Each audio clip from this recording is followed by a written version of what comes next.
If you're a real estate agent that's struggling right now, I want to share some marketing tips that will help you to start building a more loyal and engaged audience so that once we get on the other side of this COVID-19 crisis, you're able to hit the ground running while a lot of your competitors are pretty much just starting over from scratch.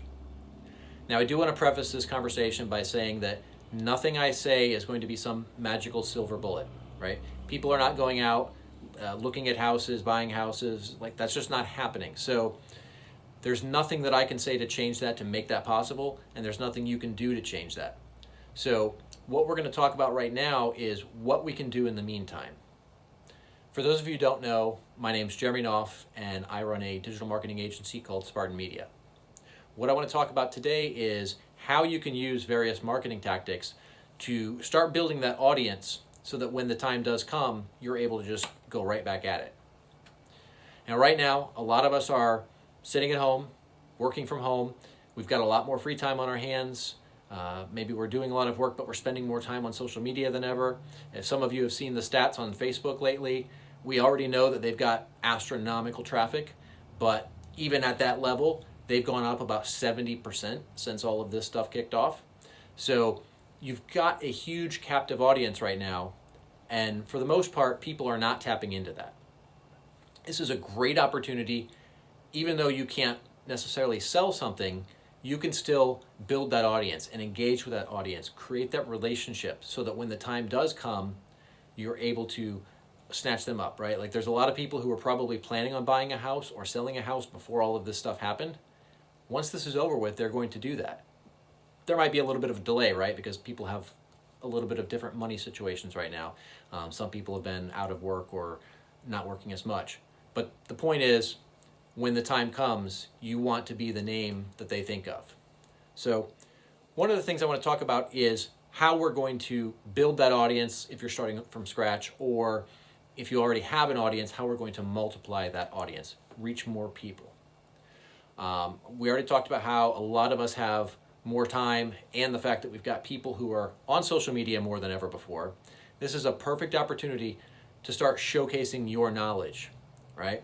You may not be able to go all over the place and use various examples, but even within your own home, you could walk around and show various parts of your house and explain how that particular part of a house has an impact on the home resale value.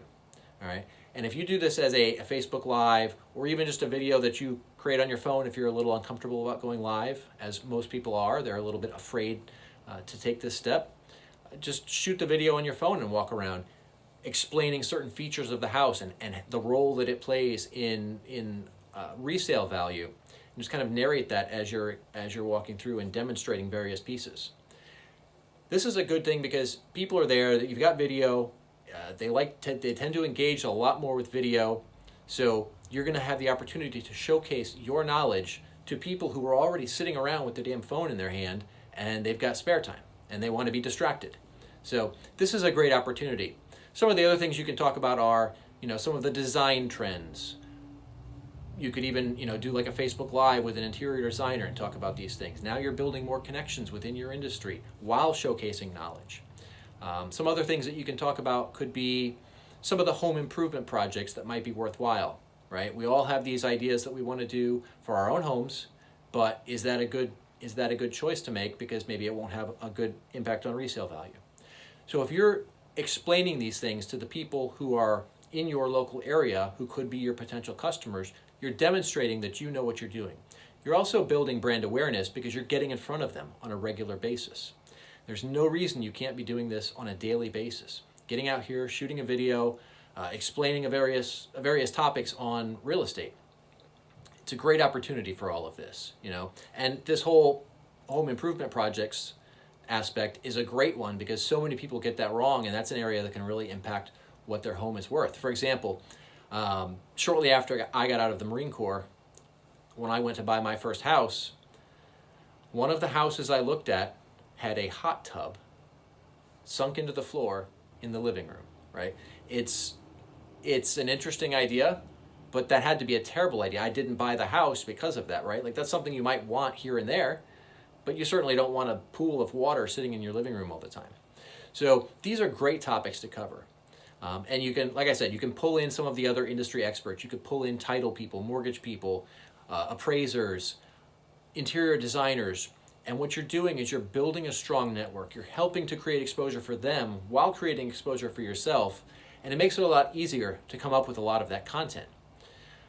While you're doing this, a lot of your audience, it's not going to happen right away, right? You've got to build that audience first. But your audience is going to start asking you questions. As they ask you questions, that gives you ideas for more content. So they just kind of, it builds. It's this snowball effect. And the more momentum that you create, the more that you're able to then create from there. So it just continues to build and build as long as you continue to do it. So that being said, we've talked about some of the topics that you can talk about to get in front of the audience and to build authority with them. Let's talk about some of the tactics that we're going to use. So I've mentioned how Facebook's traffic is up dramatically, but ad spend is down dramatically. So because of that, it's a bidding model, right? People are paying based on what other people are paying. So if this guy wants to spend more, then it's going to make it more expensive for this guy. So because a lot of people have cut back on their advertising, which is a terrible idea at times like this, all right? If things slow down, does it make sense to cut the thing that's driving business? Of course not. But that's what most people do. And because of that, the cost of Facebook ads has gone down dramatically. In a lot of industries, we're looking at like a 30 to a 40% decrease in the cost of ads. So Facebook is a great platform to run some sponsored ads, get in front of more people, but you can also, in the meantime, use your own personal profile as well. Another thing I want to point out about Facebook, and this also applies to Google, but I don't think it will really be an effective tactic for your industry right now. Facebook actually has a grant program where they're offering, I forget the exact amount, but they're offering several $1 million in grants to small businesses. So I'll drop a link to that in the comments or in the description down here so that you guys can check that out. Basically, you can just go sign up to be notified once it's ready to roll. But they've put this thing in place a couple weeks ago, and they're going to be announcing pretty soon when and how they will distribute that to the people who signed up and expressed interest.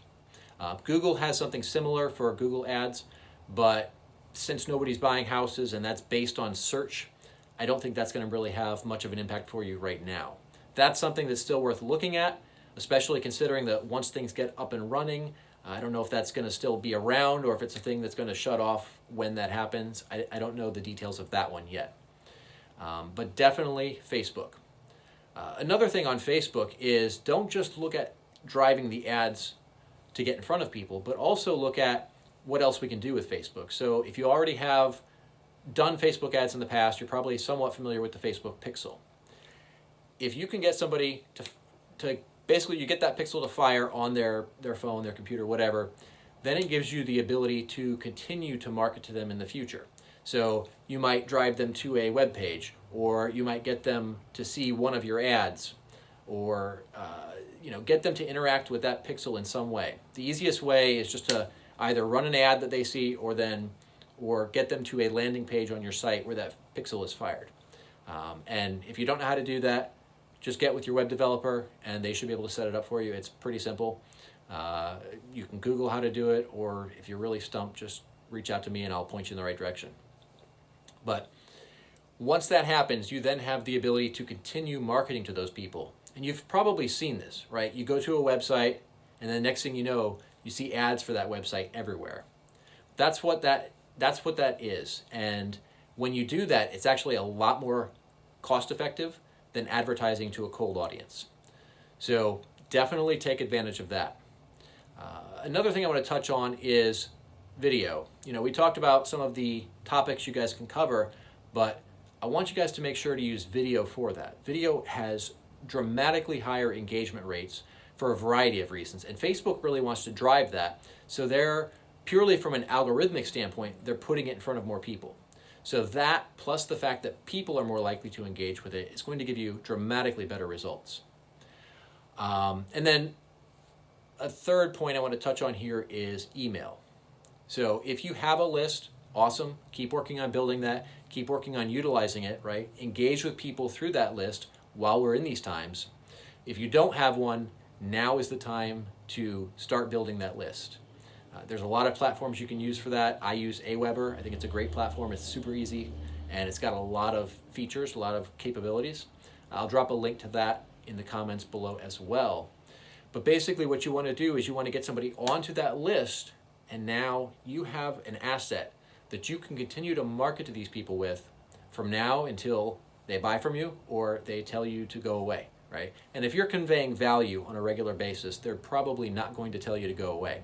If you're constantly putting out great information, they're likely going to want to continue hearing from you.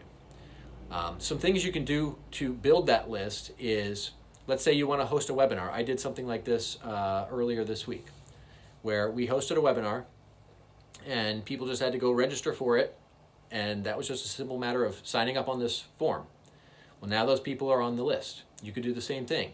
Or you could offer let's say you have a checklist of 10 home inspection things that you need to look at before you sell a house, right? Whatever. I don't know exactly what topics would make sense for you and your audience and in your specific geographic area, but think of the questions that your audience asks or your potential customers ask.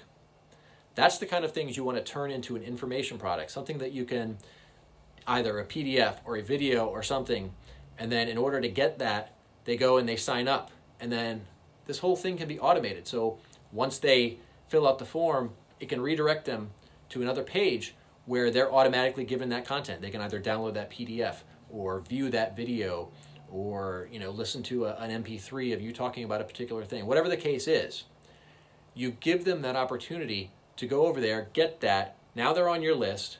They've got your content. It's valuable. It's given them information that they did not have. It's showcased your knowledge, and it's positioned you as the expert and the authority.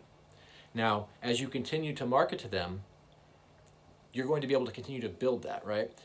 Think of any relationship. You went on a date. You don't run into somebody and ask them to marry you the first time you meet them. And marketing is no different. If we're out here engaging with somebody, it's probably going to be 6, 12, 30, 40, 50 times in some cases before they become a customer. But it's those small incremental steps that are going to have all the impact for you. You just have to continue at it. And that is something else I want to touch on before we wrap up here is the consistency, right? That matters for a variety of reasons. It matters because the more consistent you are, the more people are going to see your brand. The more they're going to realize that, hey, this guy or this girl is going to show up every day and do the right thing and stay at the top of their industry. So you're creating that brand awareness. You're also creating that perception of what type of a person you are. But then the other side of it is it also helps to push Facebook's algorithm to show your content more frequently than other people. Now, I don't want you to fall into the trap that most people are going to fall into. Right now, everybody's hustling. Everybody's trying to do what they can do to continue to grow their business.